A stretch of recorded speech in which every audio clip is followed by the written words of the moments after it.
Good morning, students. Today we will study the next topic of our first chapter, that is chemical equation. आज हम लोग chemical reaction देख चुके हैं. Chemical reaction क्या होता है अब देखेंगे chemical equation. The method of representing a chemical reaction with the help of symbols and formulae of a substance participated is known as chemical equation. देखो केमिकल इक्वेशन मतलब क्या हो गया, किसी केमिकल रिएक्शन को मान लेते हैं केमिकल रिएक्शन है. इस केमिकल रिएक्शन को जो रिप्रेजेंट करने का तरीका है, उसके सिंबल्स और उसके फॉर्मूला का यूज करके उस मेथड को हम लोग क्या कहते हैं, केमिकल इक्वेशन. वैसा method, the method of representing A chemical reaction using its, दो चीज़ों का ध्यान रखना है इसमें, सिंबल्स एंड फॉर्मूले. अगर कोई एलिमेंट है तो उसके सिंबल का यूज करेंगे, कोई कंपाउंड है तो उसके फॉर्मूला का यूज करेंगे. तो सिंबल्स और फॉर्मूला का यूज करके, सिंबल्स किसके लिए आएगा, जैसे हाइड्रोजन है तो H लिखेंगे, फॉर्मूला कंपाउंड है, जैसे NaCl रिएक्शन में भाग ले रहा है सोडियम क्लोराइड, तो सोडियम क्लोराइड भाग लेगा तो NaCl लिखेंगे.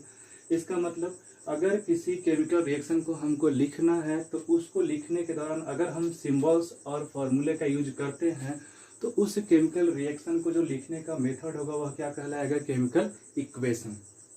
ठीक है. The method of representing A chemical reaction को रिप्रेजेंट करने का तरीका, दो चीज़ों का ध्यान इसमें रखना है. इसमें हम लोग जब यूज करेंगे we will only use the symbols and फार्मूले. पूरा नाम नहीं लिखेंगे, सिर्फ उसके सिंबल और फार्मूले. अगर कोई एलिमेंट है तो उसके सिंबल का, या फिर उसमें अगर कोई कंपाउंड रिएक्शन में हिस्सा ले रहा है तो उसके फॉर्मूले का यूज करेंगे. जो भी पार्टिसिपेट करेगा रिएक्शन में, तो रिएक्शन में अगर एलिमेंट्स पार्टिसिपेट करता है तो एलिमेंट्स के सिंबल को लिखेंगे. अगर रिएक्शन में कोई कंपाउंड भी हिस्सा लेता है, if any compound is taking part in the reaction, अगर कोई कंपाउंड उसमें हिस्सा ले रहा है तो वहाँ पे उस कंपाउंड का फॉर्मूला भी लिखेंगे, लेकिन रिएक्शन में उसी को लिखेंगे जो पार्टिसिपेट होगा. ठीक है. It is A short hand method of representing A chemical reaction. Chemical reaction जैसे मान लेते हैं कि जिंक रिएक्शन करता है सल्फ्यूरिक एसिड से, तो जिंक सल्फेट और हाइड्रोजन गैस रिलीज होता है, तो हम इसको लिखेंगे when zinc react with sulphuric acid it forms zinc sulphate and hydrogen gas releases. तो यह एक लंबा मेथड हो गया, it is a long method. तो शॉर्ट हैंड मेथड जो है किसी केमिकल रिएक्शन को रिप्रेजेंट करने का, तो केमिकल रिएक्शन जो इतना लंबा है उसको शॉर्ट हैंड में लिख सकते हैं तीन तरीके से. पहला जो मेथड हो गया केमिकल रिएक्शन को रिप्रेजेंट करने का, दैट इज वर्ड इक्वेशन. ठीक है. तो chemical equation basically it is A short hand method, मतलब छोटा करके लिखते हैं हम लोग शॉर्ट हैंड में. तो सिंबल यूज कर रहे हैं, फॉर्मूला यूज कर रहे हैं, तो शॉर्ट हैंड ही है, बार बार लंबा ना लिखना पड़े, उसके लिए हम लोग उसके जगह पे सिंबल्स और फॉर्मूले का यूज करते हैं. और यही जो मेथड है जिसमें हम सिंबल्स और फॉर्मूले यूज कर रहे हैं, इसको हम लोग केमिकल इक्वेशन कहते हैं. Chemical equation short hand method है. किसी भी केमिकल रिएक्शन को रिप्रेजेंट करने के लिए जिस शॉर्ट हैंड मेथड का यूज करते हैं उसको केमिकल इक्वेशन कहते हैं. और इस शॉर्ट हैंड में हम लोग करते क्या है, बेसिकली सिंबल्स और फॉर्मूले का यूज करते हैं. याद रखना है, सिंबल्स यूज करेंगे किसके लिए, तो सिंबल्स का यूज करेंगे एलिमेंट्स के लिए, और कोई कंपाउंड अगर हिस्सा लेता है, पार्टिसिपेट करता है, तो उसके लिए फॉर्मूले का यूज करेंगे. वर्ड इक्वेशन पहला हो गया मेथड रिप्रेजेंट करने का, वर्ड इक्वेशन. तो वर्ड इक्वेशन क्या नाम ही है, वर्ड, मतलब इसमें वर्ड होना चाहिए. When a chemical reaction is represented using a chemical name rather than symbol, जैसे मान लेते हैं कि जिंक है, तो जिंक को रिप्रेजेंट करने के लिए हम Zn सिंबल, ही तो सिंबल हो गया, लेकिन इसको वर्ड कैसे लिखेंगे, जिंक. तो अगर हम इस सिंबल के जगह इस वर्ड का यूज करते हैं तो यह जो इक्वेशन होगा वर्ड इक्वेशन होगा. वर्ड इक्वेशन क्या होगा, इसमें हम केमिकल नेम का यूज करते हैं rather than सिंबल्स. सिंबल्स की जगह हम लोग किसका यूज करेंगे, केमिकल नेम का यूज करेंगे. तो केमिकल नेम का अगर यूज करते हैं तो वर्ड इक्वेशन होगा, और केमिकल नेम की जगह सिंबल का यूज करेंगे तो दूसरा होगा स्केलेटन इक्वेशन. वर्ड इक्वेशन में सिंपल याद रखना, वर्ड का यूज करेंगे, सिंबल्स का यूज नहीं करेंगे, फॉर्मूले का यूज नहीं करेंगे, तो उसको वर्ड इक्वेशन कहेंगे. एग्जाम्पल जैसे मान लेते हैं, when zinc react with sulphuric acid zinc sulphate and hydrogen gas are formed it is a chemical reaction. Chemical reaction क्या होगा, जब जिंक रिएक्शन करता है सल्फ्यूरिक एसिड से तो जिंक सल्फेट और हाइड्रोजन गैस बनता है, यह तो केमिकल रिएक्शन हो गया. इस रिएक्शन को सबसे पहला जो मेथड हो गया लिखने का, that is word equation. Word equation में कैसे लिखेंगे, तो वर्ड यूज करेंगे. जैसे जिंक है तो जिंक के लिए जिंक वर्ड यूज करेंगे, सल्फ्यूरिक एसिड है तो सल्फ्यूरिक एसिड वर्ड यूज कर रहे हैं. एरो दिखाएंगे, arrow shows the direction of the reaction. इधर जो प्रोडक्ट बनेगा जिंक सल्फेट बनेगा, साथ में हाइड्रोजन गैस रिलीज होगा, तो यहाँ पर हम जनरली किसका यूज कर रहे हैं, जो भी एलिमेंट या कंपाउंड हैं उनके नेम्स का यूज कर रहे हैं। तो वर्ड इक्वेशन में हम बेसिकली क्या यूज करते हैं, जो भी कंपाउंड या एलिमेंट हैं उनके सिंबल्स या फॉर्मूले का यूज नहीं करते हैं। उसमें किसका यूज करेंगे, तो उसमें हम लोग वर्ड का यूज करेंगे, उनके नेम का यूज करेंगे। तो केमिकल नेम का यूज करेंगे तो उसको वर्ड इक्वेशन कहेंगे। और सेम टू सेम अगर इस केमिकल नेम के जगह पे हम सिंबल्स का यूज करेंगे तो इसको सेकेंड टाइप होगा जो केमिकल इक्वेशन का, जिसको स्केलेटन इक्वेशन कहते हैं। स्केलेटन जैसे हमारा बॉडी है, हमारे बॉडी के अंदर जो बोन्स हमारे स्केलेटन है हमारे बॉडी को सपोर्ट करते हैं, तो उसी तरह से हमारे बॉडी को स्ट्रक्चर देने में जिसका स्केलेटन का ही मेन फॉर्म पार्ट होता है, उसी तरह से केमिकल रिएक्शन को जब लिखते हैं तो केमिकल रिएक्शन किस तरह से हो रहा है उसको रिप्रेजेंट करने के लिए अगर हम सिंबल्स या फॉर्मूले का यूज करते हैं, नेम का यूज नहीं करेंगे। अगर हम इस जिंक के जगह Zn लिखते हैं, सल्फ्यूरिक एसिड के जगह H2SO4 लिखते हैं, और जिंक सल्फेट के जगह ZnSO4, हाइड्रोजन के जगह H2 लिखते हैं, मतलब पहले यहाँ यूज कर रहे थे नेम और यहाँ यूज कर रहे हैं सिंबल। तो अगर हम नेम यूज कर रहे हैं तो यह क्या होगा, वर्ड इक्वेशन, और इस नेम के जगह हम लोग अगर सिंबल यूज कर रहे हैं तो इसको स्केलेटन इक्वेशन कहेंगे। जब केमिकल रिएक्शन को रिप्रेजेंट करते हैं उनके सिंबल्स और फॉर्मूले का यूज करके तो उसको क्या कहते हैं, स्केलेटन इक्वेशन कहते हैं। और skeleton equation is generally unbalanced equation. Skeleton equation क्या होता है, शुरू में सिर्फ लिख रहे हैं कि जिंक रिएक्शन किया सल्फ्यूरिक एसिड के साथ तो जिंक सल्फेट बना और साथ में हाइड्रोजन गैस रिलीज हुआ, तो कितना हिस्सा लिया, कितने एटम्स पार्टिसिपेट किए, हम उसको भी रिप्रेजेंट नहीं कर रहे हैं, इसलिए इसको क्या कहते हैं, स्केलेटन इक्वेशन कहते हैं। और स्केलेटन इक्वेशन में हम नंबर्स नहीं दिखाते, कौन कितने अमाउंट में पार्टिसिपेट करता है, किसके कितने मॉलिक्यूल्स पार्टिसिपेट कर रहे हैं। जनरली हम लोग स्केलेटन इक्वेशन में क्या करते हैं, स्केलेटन इक्वेशन में सिर्फ वर्ड का जो सिंबल होता है उस सिंबल को लिख दिए, कौन कौन पार्टिसिपेट कर रहा है, तो जिंक पार्टिसिपेट कर रहा है तो जिंक का सिंबल Zn, सल्फ्यूरिक एसिड का सिंबल H2SO4, जिंक सल्फेट बना तो ZnSO4, हाइड्रोजन गैस रिलीज हो गया तो H2 लिखेंगे। एरो ऊपर की तरफ जो गैसेज रिलीज होगा रिएक्शन के समय उसमें एरो ऊपर की तरफ दिखाते हैं। और स्केलेटन इक्वेशन अनबैलेंस इक्वेशन होता है, क्यों, क्योंकि स्केलेटन इक्वेशन में हम सिर्फ और सिर्फ किसका यूज कर रहे हैं, तो सिर्फ और सिर्फ हम सिंबल्स का यूज कर रहे हैं, यहाँ पर हम उसके क्वांटिटी का बात नहीं करेंगे, तो इसको क्या कहेंगे, स्केलेटन इक्वेशन। याद रखना वर्ड इक्वेशन में वर्ड का यूज करेंगे और स्केलेटन इक्वेशन में इस वर्ड के जगह हम सिंबल्स का यूज करेंगे। तो केमिकल नेम अगर होगा तो केमिकल नेम यूज करेंगे तो उसका वर्ड इक्वेशन, और इस केमिकल नेम की जगह हम सिंबल्स यानी फॉर्मूले का यूज कर रहे हैं तो वहाँ सिंबल्स और फॉर्मूले जब यूज हो जाएंगे तो इसी वर्ड इक्वेशन को किस में कन्वर्ट कर दिए हम, स्केलेटन इक्वेशन में। क्वेश्चंस में आएगा वर्ड इक्वेशन दिया रहेगा, वर्ड इक्वेशन से हमको स्केलेटन इक्वेशन लिखना होगा तो फॉर्मूले आना चाहिए, सिंबल्स आना चाहिए, एलिमेंट्स का, कंपाउंड्स का।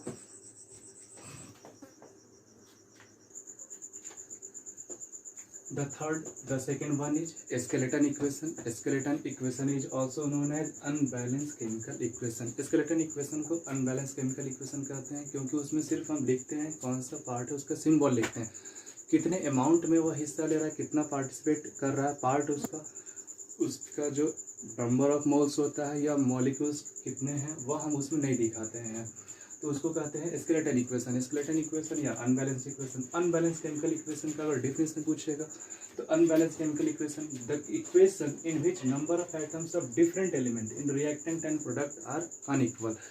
तो रिएक्टेंट में और प्रोडक्ट में मान लेते हैं जो डिफरेंट एलिमेंट्स हैं, जो अलग अलग तरह के एलिमेंट्स हैं, उनके आइटम्स का नंबर रिएक्टेंट में अलग होगा और प्रोडक्ट में अलग होगा। जैसे यहाँ पे एक एग्जांपल लेते हैं, let us take an example of sodium chloride.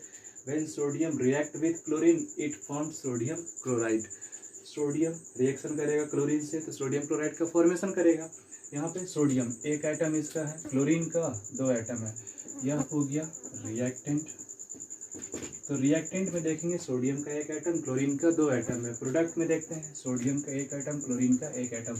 Sodium तो इक्वल है, इसके नंबर ऑफ आइटम्स इक्वल हैं, the number of items of sodium are equal, but number of items of chlorine are not equal. Chlorine के items initially 2, finally 1 है, unequal है। तो यहाँ पे हम कहेंगे कि यह इक्वेशन कैसा है, अनबैलेंस। कोई भी एक अनइक्वल हो गया नंबर ऑफ आइटम किसी भी एलिमेंट का, रिएक्टेंट और प्रोडक्ट में सेम होना चाहिए, अगर सेम नहीं है तो अनबैलेंस केमिकल इक्वेशन कहेंगे। अब क्वेश्चन पूछेगा why should we always balance the equation, क्यों बैलेंस करना चाहिए, तो लिखेंगे however laws of conservation of mass, law of conservation of mass नियम है, law of conservation of mass कहता है स्टेट्स दैट मैटर या एटम्स जो भी हैं या मैटर मतलब जिस चीज़ से कोई सब्सटेंस बना हुआ है तो उसके अंदर एटम्स ही होते हैं। तो atoms can neither be created nor be destroyed during a chemical reaction. मान लेते हैं हम सोडियम का रिएक्शन कराते हैं क्लोरीन से, तो सोडियम क्लोराइड बना। यहाँ पे पहले भी बताए हैं कि केमिकल रिएक्शन जब भी होता है तो सिर्फ और सिर्फ रीअरेंजमेंट होता है, किसी तरह के नए एटम्स का निर्माण नहीं होगा, न ही पुराने वाले एटम्स डिस्ट्रॉय होंगे। Neither the old atoms are destroyed nor the new atoms are created, only rearrangement takes place। सिर्फ होता क्या है, रीअरेंज हो जाता है। पहले अरेंजमेंट अलग तरीके से, बाद में अरेंजमेंट अलग तरीके से हो जाता है।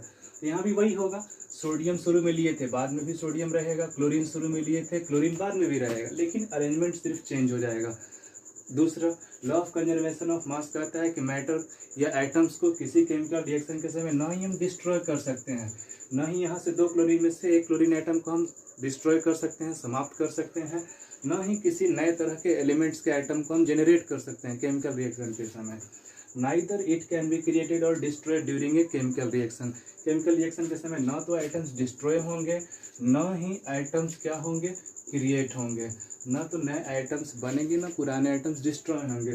तो यहाँ पे जितने आइटम्स हम पहले लिए थे जिस एलिमेंट के, फाइनली प्रोडक्ट में भी उतने ही आइटम्स होने चाहिए। इस यही रीज़न है कि हम लोगों को हमेशा केमिकल इक्वेशन को क्या करना होता है, बैलेंस करना होता है। क्यों बैलेंस करना होगा, क्योंकि रिएक्शन में इनिशियली जितना ही लिए थे, फाइनली हमको नंबर ऑफ आइटम्स दोनों तरफ सेम होना चाहिए, रिएक्टेंट में भी और प्रोडक्ट में भी। इनिशियली सोडियम का एक आइटम लिए हैं तो फाइनली भी एक आइटम है, यहाँ क्लोरीन का दो आइटम है तो फाइनली भी दो ही होना चाहिए। ठीक है, तो इसलिए हमको बैलेंस करना जरूरी होता है। क्यों, तो नियम क्यों बैलेंस करते हैं, क्योंकि law of conservation of mass कहता है, law of conservation of mass states that matter can neither be created nor be destroyed during a chemical reaction. पहले भी डिफिनेशन लिखा चुके हैं, केमिकल रिएक्शन में सिर्फ और सिर्फ रीअरेंजमेंट होता है। रीअरेंजमेंट का मतलब क्या हो गया, जो एटम्स हैं पहले अलग तरीके से अरेंज होंगे, रीअरेंजमेंट होता है जिसमें एटम्स जो होंगे पहले अलग तरीके से अरेंज होंगे, बाद में अलग तरीके से अरेंज होंगे। ठीक है, अब देखते हैं balance chemical equation. Balance chemical equation किसको कहेंगे, बैलेंस, नाम ही है बैलेंस। बैलेंस मतलब बराबर, दोनों तरफ same to same, number of atoms both side क्या होना चाहिए, हर तरह के एलिमेंट्स का number of atom in the reactant side and in the product side must be same. The equation in which number of atoms of different element, अलग अलग तरह के जो एलिमेंट्स पार्टिसिपेट कर रहे हैं किसी भी, या तो एलिमेंट्स कंपाउंड में हो या फिर सिंगल फॉर्म में हो, अकेले हों, तो अगर अलग अलग तरह के एलिमेंट्स पार्टिसिपेट कर रहे हैं, जैसे इस रिएक्शन में मैग्नीशियम और क्लोरीन दो एलिमेंट रिएक्शन में पार्टिसिपेट कर रहे हैं, तो इनके जो नंबर ऑफ आइटम्स हैं रिएक्टेंट में और प्रोडक्ट में सेम होना चाहिए। ऐसे रिएक्शन को बैलेंस केमिकल इक्वेशन कहते हैं। बैलेंस मतलब बराबर होना चाहिए, number of elements of different items, जो अलग अलग तरह के आइटम्स हैं अलग अलग एलिमेंट्स के, उनका नंबर दोनों साइड क्या होना चाहिए, सेम। अरेंजमेंट कैसे भी हो उससे प्रॉब्लम नहीं है, अरेंजमेंट तो चेंज होगा, रीअरेंज तो होगा, लेकिन total number of items of any element in the reactant must be equal to total number of items in the product side of that element. Example लेते हैं, जैसे मैग्नीशियम, यहाँ देखते हैं मैग्नीशियम का 1 आइटम है रिएक्टेंट में, क्लोरीन का 2 आइटम है। जब रिएक्शन हुआ मैग्नीशियम क्लोराइड बना, तो मैग्नीशियम क्लोराइड में देखते हैं तो मैग्नीशियम का 1 आइटम और क्लोरीन का 2 आइटम। तो यहाँ मैग्नीशियम 1 आइटम रिएक्टेंट में भी और प्रोडक्ट में भी 1 आइटम, क्लोरीन 2 आइटम रिएक्टेंट में भी और 2 आइटम प्रोडक्ट में भी। Both the elements have same number of items on both the side of reactant as well as product. Reactant में भी और प्रोडक्ट में भी दोनों के आइटम्स का नंबर सेम है डिफरेंट एलिमेंट्स का। तो ऐसे इक्वेशन को हम लोग क्या कहते हैं, बैलेंस केमिकल इक्वेशन कहते हैं।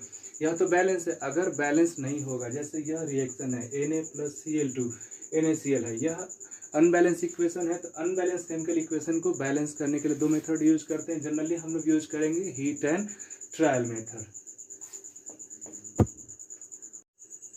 तो बैलेंस करने से पहले अब हम लोग सीखेंगे बैलेंस कैसे करेंगे, लेकिन बैलेंस करने से पहले हम लोग देखेंगे कि थोड़ा सा दो टर्म है, कोफिशिएंट और सबस्क्रिप्ट। तो कोफिशिएंट और सबस्क्रिप्ट किसको कहते हैं पहले जान लो। कोफिशिएंट जैसे मान लेते हैं, लिखते हैं NaCl सोडियम क्लोराइड, तो सोडियम क्लोराइड में इसका 1 आइटम और इसका भी 1 आइटम, तो यहाँ जो 1 लगा, यहाँ जो 1 लगा है, इसको हम लोग क्या कहेंगे, इसको हम लोग कहेंगे सबस्क्रिप्ट। और इसके आगे मान लेते हैं यहाँ लगा दिए 2, या फिर यहाँ लगा दिए 3 NaCl लगा दिए, 4 NaCl लगा दिए।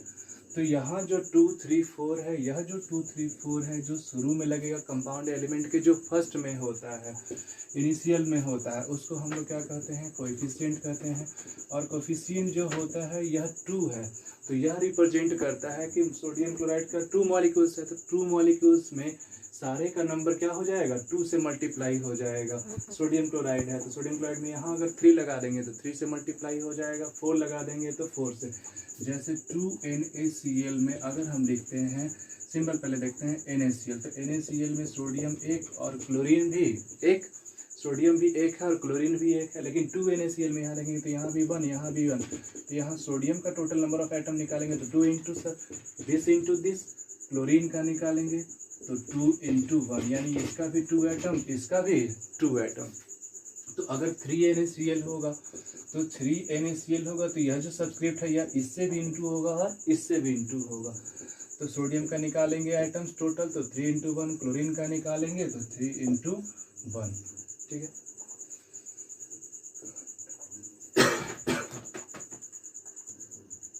जैसे मान लेते हैं मैग्नीशियम हाइड्रोक्साइड है, तो मैग्नीशियम हाइड्रोक्साइड का फॉर्मूला लगता है MgOH का होल ट्वाइस।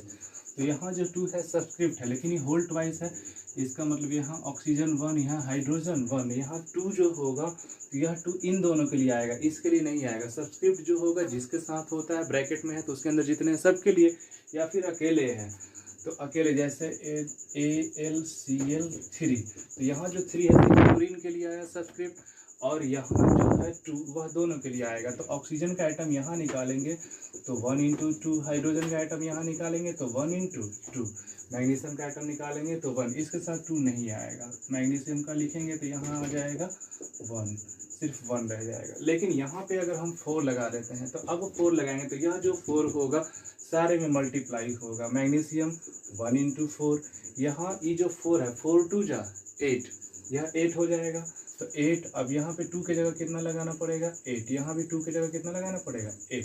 तो यह जो ध्यान रखना क्या है कि यह जो कोफिशिएंट होता है जो इनिशियल स्टेज में होता है यह सारे के साथ मल्टीप्लाई होगा, लेकिन जो सब्सक्रिप्ट होता है जिसके साथ होगा अकेले है तो सिर्फ उसके साथ, अगर ब्रैकेट में है तो उस दोनों या तीनों जितने भी अंदर होंगे। जैसे यहाँ लिखे हैं NO3 का होल ट्वाइस, तो NO3 का होल ट्वाइस, यह 3 ऑक्सीजन का सब्सक्रिप्ट है, और यहाँ जो 3 या यहाँ जो 2 होगा यह इन दोनों के लिए। तो नाइट्रोजन के आइटम्स को लिखेंगे तो यहाँ 1, तो टोटल आइटम 1 इंटू 2। ऑक्सीजन का लिखेंगे तो 3 इंटू 2, यहाँ 2, यहाँ आ गया 6, ठीक है। लेकिन यहाँ पे अगर देखते हैं तो यहाँ टोटल नंबर ऑफ एटम्स अगर हम लिखते हैं 2AgNO3 में, जैसे 2AgNO3 है तो पहले AgNO3 का होल ट्वाइस यहाँ लिखते हैं। Ag कितना होगा, सिल्वर 1 एटम, नाइट्रोजन यहाँ 1 इंटू 2, ऑक्सीजन 3 इंटू 2, यह तो हो गया AgNO3 है। तो नंबर ऑफ एटम्स अगर यहाँ हम लगा देते हैं 2, तब सारे एटम्स का नंबर यहाँ क्या हो जाएगा, डबल हो जाएगा। अगर यहाँ लगा दिए 3, मान लेते हैं यहाँ लगा दिए 3, कोफिशिएंट 3 हो गया, तो यहाँ भी सब में कितना मल्टीप्लिकेशन होगा, 3 से। तो इतना बात ध्यान रखना है कि यह जो कोफिशिएंट होगा, जैसे यहाँ 2 है और यहाँ भी जो 2 है आगे में लगा है, तो जो इनिशियल स्टेज में आता है सबके पहले होता है उसको कोफिशिएंट कहते हैं। और coefficient can be change. Coefficient basically क्या होता है, कोफिशिएंट होता क्या है, कोफिशिएंट होता है number of molecules. Number of molecules हमको रिएक्शन में दर्शाता है। अगर मान लो इसके यहाँ कुछ नहीं तो 1, तो कॉपर का 1 मॉलिक्यूल, तो सिल्वर नाइट्रेट का 2 मॉलिक्यूल रिएक्शन में पार्टिसिपेट करेगा। तो यहाँ कुछ नहीं है तो 1, तो यहाँ 1 मॉलिक्यूल इसका बनेगा और सिल्वर के 2 मॉलिक्यूल्स बनेंगे। तो जो इनिशियल स्टेज में जो कोफिशिएंट होता है, कोफिशिएंट चेंज कर सकते हैं, क्यों, क्योंकि यह बेसिकली हमको क्या बताता है, अमाउंट बताता है। तो अमाउंट को हम रिएक्शन में कम या ज़्यादा कर सकते हैं। 2 मॉलिक्यूल्स भी ले सकते हैं, 3 मॉलिक्यूल्स भी ले सकते हैं, 4 मॉलिक्यूल्स भी ले सकते हैं। तो कोफिशिएंट कैन बी चेंज, ध्यान रखना, कोफिशिएंट हम अपने अनुसार चेंज कर सकते हैं, लेकिन जो इसके सब्सक्रिप्ट होंगे वह चेंज नहीं होंगे। क्यों, क्योंकि सब्सक्रिप्ट जो होता है यह कंपाउंड के फार्मूला में आता है, और कंपाउंड का फार्मूला हम पढ़े हैं। कंपाउंड जब बनता है तो रेशियो क्या होता है, कंपाउंड में फिक्स होता है। जैसे NaCl, तो सोडियम 1:1 में कंबाइन करता है, तो यहाँ पे हम कंपाउंड के फार्मूला में Na2Cl या फिर NaCl2 नहीं लगा सकते, क्योंकि रेशियो चेंज हो जाएगा। जब रेशियो यहाँ चेंज होगा, सब्सक्रिप्ट चेंज नहीं कर सकते हैं, क्योंकि जैसे ही सब्सक्रिप्ट चेंज करेंगे, सब्सक्रिप्ट जैसे ही चेंज होगा, कंपाउंड भी क्या हो जाएगा, चेंज हो जाएगा। तो कंपाउंड सेम रखने के लिए हम किसको चेंज कर सकते हैं, नंबर चेंज करना है तो कोफिशिएंट को चेंज करेंगे। कोफिशिएंट चेंज करेंगे तो कंपाउंड का अमाउंट चेंज होगा, कंपाउंड चेंज नहीं होगा। लेकिन यहाँ अगर NO3 का होल ट्वाइस है, इसके जगह दूसरा फॉर्मूला अगर यहाँ 1 लिख दिए, यहाँ 3 लिख देंगे 2 के जगह, तो इन दोनों में जहाँ भी जो सब्सक्रिप्ट होंगे, सब्सक्रिप्ट में कोई चेंजिंग नहीं लाएंगे। जैसे सिंपल एक एग्जांपल लेते हैं, H2O, यह वाटर है, H2O2 यह हेवी वाटर है, ठीक है। तो यह जो हो गया अलग कंपाउंड है और यह जो हो गया अलग कंपाउंड है, क्योंकि यहाँ पर कोफिशिएंट जो था सेम था, तो कोफिशिएंट सेम रह नहीं रहे, उससे प्रॉब्लम नहीं है। हमको सेम क्या होना चाहिए, कंपाउंड सेम होने के लिए उसके सब्सक्रिप्ट सेम होने चाहिए। यहाँ देखो 2:1 में, यहाँ 2:2 में कंबाइन कर रहा है, तो यहाँ रेशियो अलग, यहाँ रेशियो अलग। रेशियो जैसे ही चेंज हो जाएगा तो सब्सक्रिप्ट इसलिए चेंज नहीं करते हैं, क्योंकि सब्सक्रिप्ट चेंज करने से होता क्या है, सब्सक्रिप्ट जब हम चेंज करेंगे तो उसका कंपाउंड का रेशियो चेंज हो जाएगा। जैसे ही रेशियो चेंज हुआ, कंपाउंड ऑलरेडी चेंज हो जाएगा। बहुत सारे कंपाउंड एग्जिस्ट करेंगे, बहुत सारे कंपाउंड एग्जिस्ट नहीं करते उस रेशियो में, क्योंकि कंपाउंड का फार्मूला जो होता है हमेशा फिक्स होता है, रेशियो फिक्स होता है। तो सब्सक्रिप्ट याद रखना है, कभी नहीं चेंज करेंगे। जो नीचे साइड में होता है सब्सक्रिप्ट होता है, और सब्सक्रिप्ट हमेशा आएगा किसके लिए, सब्सक्रिप्ट हमेशा आता है जो उसके साथ है। अगर यहाँ NO3 का होल ट्वाइस है तो N के लिए भी 2 और O3 के लिए भी 2 आएगा। अगर NO3 है, सिर्फ देखते हैं, तो N के लिए 1 और O के लिए 3। तो यहाँ जो 3 है ऑक्सीजन का सब्सक्रिप्ट है, यहाँ जो ब्रैकेट में 2 लगा यह भी सब्सक्रिप्ट है, लेकिन किसका है, NO3 का सब्सक्रिप्ट है। लेकिन Ag के साथ इसको नहीं काउंट करें। दूसरा ध्यान क्या रखना है, कोफिशिएंट जो होगा जिसके पहले आएगा उन सारे के साथ काउंट होगा। जैसे यहाँ 2 है तो इसका भी डबल, इसका भी डबल और इसका भी डबल, सारे के साथ 2 मल्टीप्लाई होगा। यहाँ 4 रखेंगे तो सबके साथ 4 मल्टीप्लाई होगा।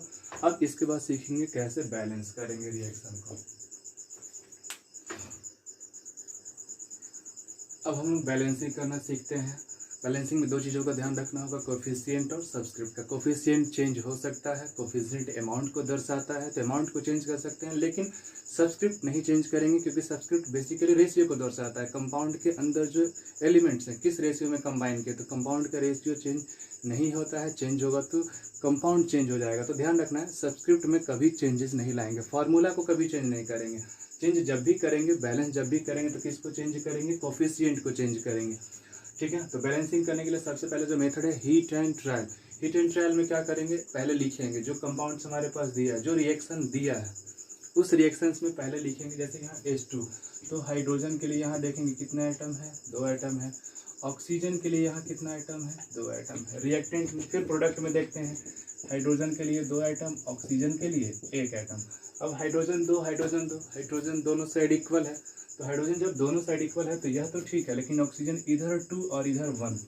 अब रिएक्टेंट में 2 लिए हैं, इसको तो चेंज नहीं कर सकते हैं, तो रिएक्टेंट में जो 2 है इसको चेंज नहीं कर सकते हैं, तो हमको बढ़ाना किसको होगा, प्रोडक्ट वाले को। तो यहाँ 1 है, तो यहाँ 1 है, यहाँ 2 है, तो 2 लाने के लिए कितना से इंटू करेंगे, 2 से। तो इसको 2 से इंटू करेंगे, तो यहाँ तो 2 नहीं लगा सकते हैं, क्योंकि यहाँ कोफिशिएंट चेंज कर सकते हैं, लेकिन सब्सक्रिप्ट यहाँ अगर 2 लिख देंगे तो यह सब्सक्रिप्ट होगा। तो सब्सक्रिप्ट कभी चेंज नहीं होता है, तो यहाँ 2 कभी नहीं लगा सकते हैं। जब भी 2 या 3 लगाएंगे तो इसके साथ 2 से मल्टीप्लाई करेंगे, तो हमको कहाँ रखना पड़ेगा, हमेशा 2, 3 जो भी लगेगा वह कहाँ लगेगा, कोफिशिएंट में लगेगा। तो 2 यहाँ लगा के चेक करते हैं। अब यहाँ 2 लगा दिए, तो यहाँ 2 लगा लिए, तो हमको पता है कोफिशिएंट है, कोफिशिएंट इसके साथ भी मल्टीप्लाई होगा, इसके साथ भी। यहाँ 1 है, तो 2 1 जा 2, यहाँ तो ठीक है 2 आ गया, यहाँ भी 2।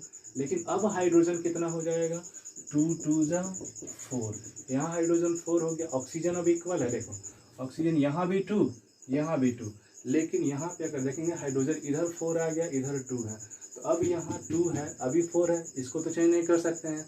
तो 4 है, तो यहाँ 2 है, तो इसको बढ़ाएंगे, बढ़ाने के लिए इसको कितना से इंटू करना पड़ेगा, 2 से, तो यहाँ 2 लगा सकते हैं। अब 2 2 जा 4, यह भी आ गया 4, यह भी आ गया 4, तो बैलेंस हो गया।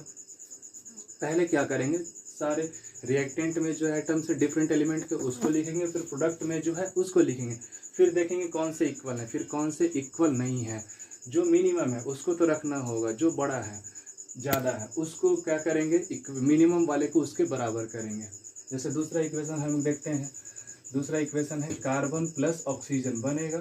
अगर इनसफिशिएंट कम अमाउंट में ऑक्सीजन देंगे तो कार्बन मोनोऑक्साइड, सफिशिएंट अमाउंट में देंगे तो कार्बन डाइऑक्साइड बनेगा। मान लेते हैं इनसफिशिएंट है ऑक्सीजन तो बना कार्बन मोनोऑक्साइड, बैलेंस करना है।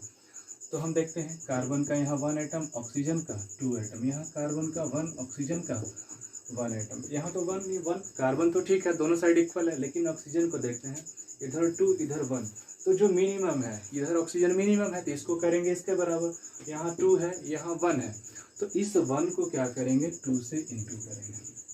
अब 2 हमको पता है, सब्सक्रिप्ट तो चेंज नहीं कर सकते, यहाँ तो 2 लगा नहीं सकते हैं। जब भी 2 से इंटू करेंगे तो 2 कहाँ लगाना पड़ेगा, कोफिशिएंट में, तो 2 यहाँ लगाएंगे कोफिशिएंट में। अब यहाँ जो 2 लगा तो 2 चूँकि इसमें लगा तो इसमें भी मल्टीप्लाई होगा, क्योंकि जो कोफिशिएंट में आता है सारे के साथ मल्टीप्लाई होगा, तो 2 1 जा 2। अब कार्बन यहाँ 2 हो गया, यहाँ तो ठीक है ऑक्सीजन इक्वल हो गया, लेकिन कार्बन यहाँ 2, यहाँ कितना रह गया 1। अब हम इस फार्मूला को तो चेंज नहीं कर सकते हैं, मिनिमम रखना पड़ेगा। तब हमको क्या करना पड़ेगा, इस कार्बन को जो यह मिनिमम है, इस मिनिमम को इस 2 के इक्वल करना होगा। तो इस 2 के इक्वल लाने के लिए यहाँ कितना से इंटू करेंगे 2 से, तो यहाँ 2 लगाएंगे। अब देखते हैं यहाँ भी 2 कार्बन, यहाँ भी 2 कार्बन, यहाँ 2 ऑक्सीजन, यहाँ भी 2 ऑक्सीजन, तो कार्बन भी इक्वल हो गया, ऑक्सीजन भी इक्वल हो गया, तो यह बैलेंस हो गया। तीसरा इक्वेशन है, देखते हैं कार्बन मोनोऑक्साइड H2 के साथ रिएक्शन कराएंगे तो CH3OH बनेगा। यहाँ देखते हैं, इसको बैलेंस करते हैं, कार्बन 1, ऑक्सीजन 1, हाइड्रोजन 2, यहाँ कार्बन 1, हाइड्रोजन 3 और यहाँ 1, हाइड्रोजन ऑक्सीजन पहले लिख लेते हैं, ऑक्सीजन जैसे यहाँ ऑक्सीजन लिखा था यहाँ भी पहले ऑक्सीजन लिख लेते हैं 1, यहाँ हाइड्रोजन कितना है देखते हैं 3 और 1 4, एक साथ टोटल काउंट करेंगे, रिएक्टेंट में टोटल हाइड्रोजन कितना है प्रोडक्ट में, तो प्रोडक्ट में हाइड्रोजन 3 और 1 4, रिएक्टेंट में 2। अब carbon 1 carbon 1, oxygen 1 oxygen 1, carbon और ऑक्सीजन तो इक्वल है, बाकी कौन है हाइड्रोजन, हाइड्रोजन यहाँ 2 है यहाँ 4 है, तो हमको यहाँ 4 है तो 4 जो मैक्सिमम है उसको तो रहने देंगे, जो मिनिमम है उसको बढ़ाएंगे। हाइड्रोजन को यहाँ 4 लाने के लिए कितना से इंटू करना पड़ेगा 2 से, यहाँ 2 लगाएंगे तो यहाँ लगाना पड़ेगा। अब हाइड्रोजन को यहाँ 2 लगा दिए 4, यहाँ भी आ गया 4। देखते हैं hydrogen carbon 1 oxygen 1 oxygen 1, hydrogen 4 hydrogen 4, balance हो गया, इट इज बैलेंस।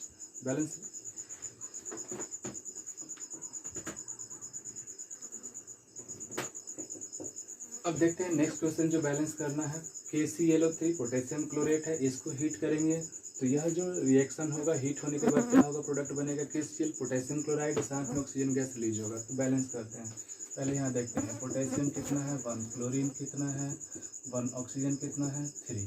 यहाँ देखते हैं पोटेशियम 1 क्लोरीन 1 ऑक्सीजन 2, पोटेशियम और क्लोरीन तो 1 1 है, इक्वल है दोनों तरफ, लेकिन ऑक्सीजन यहाँ 3 यहाँ 2, तो यह तो 3 है तो ये तो मैक्सिमम है, मैक्सिमम को तो कम नहीं कर सकते, मिनिमम वाले को बढ़ाएंगे, तो यहाँ 2 है यहाँ 3 है, तो 2 और 3 इक्वल कब होगा, जब दोनों 6 हो जाएगा। 2 और 3 अगर यहाँ 2 से इंटू करते तो 4 हो जाएगा, यह 3 ही रह जाएगा, तो 3 और 2 को इक्वल करने के लिए इसका एलसीएम लेंगे, 3 और 2 का एलसीएम 6 होगा, तो 6 लाने के लिए इधर 3 से इंटू तो इधर करना पड़ेगा 2 से इंटू। अब देखते हैं जब 3 और 2 का एलसीएम 6 है तो 3 को 6 लाने के लिए 2 से, तो 2 को 6 लाने के लिए 3 से इंटू करेंगे। ऑक्सीजन तो इक्वल हो गया, लेकिन यहाँ जब लगा दिए 3 तो यहाँ लगाते हैं 3, ठीक है, इससे तो कोई डिफरेंस नहीं है क्योंकि अकेले है, कोफिशिएंट उसमें लगाए हैं तो कोई दिक्कत नहीं है, लेकिन यहाँ जो कोफिशिएंट 2 लगाए हैं यह 2 यहाँ लगाएं, तो 2 यहाँ लगाएंगे तो यहाँ इसमें भी 2 होगा, इसमें भी 2, डबल हो गया कोफिशिएंट कंपाउंड में। यहाँ लेकिन कितना है 1, अभी 2 अभी दोनों तो 2 2 मिनिमम रहेगा ही, लेकिन इधर 2 है इधर 1 है, तो इसको क्या करना पड़ेगा 2 से इंटू, यहाँ 2 लगाएंगे तो ये 2 से इंटू, तो इसमें भी 2 से। अब देखते हैं 2 2 6 2 2 6, अब इधर पोटेशियम 2 2, क्लोरीन 2 2, ऑक्सीजन 6 6, ठीक है, तो बैलेंस हो गया। दूसरा देखते हैं रिएक्शन, CH4 मीथेन ऑक्सीजन के साथ रिएक्शन करेगा तो कार्बन डाइऑक्साइड और वाटर बनेगा।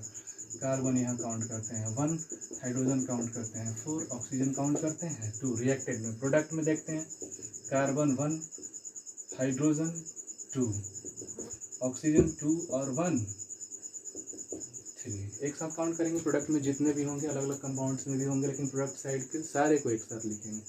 अब यहाँ कार्बन तो इक्वल है, हाइड्रोजन 4, यहाँ 2, तो यहाँ मिनिमम हमको 2 से इंटू करना पड़ेगा, क्योंकि यहाँ हाइड्रोजन 4 है, यहाँ हाइड्रोजन 2 है, तो यहाँ तो मिनिमम 2 लगाना पड़ेगा।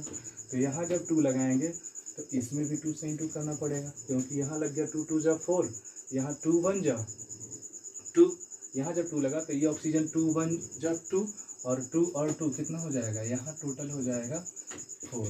यहाँ देखते हैं कार्बन 1 जब यहाँ 2 लगा दिए तो 2 1 जा 2, 4 हो गया, ठीक है। लेकिन यहाँ 2 1 जा 2, 2 और 2 टोटल कितना ऑक्सीजन आ गया, 4, यहाँ ठीक है 4 आ गया।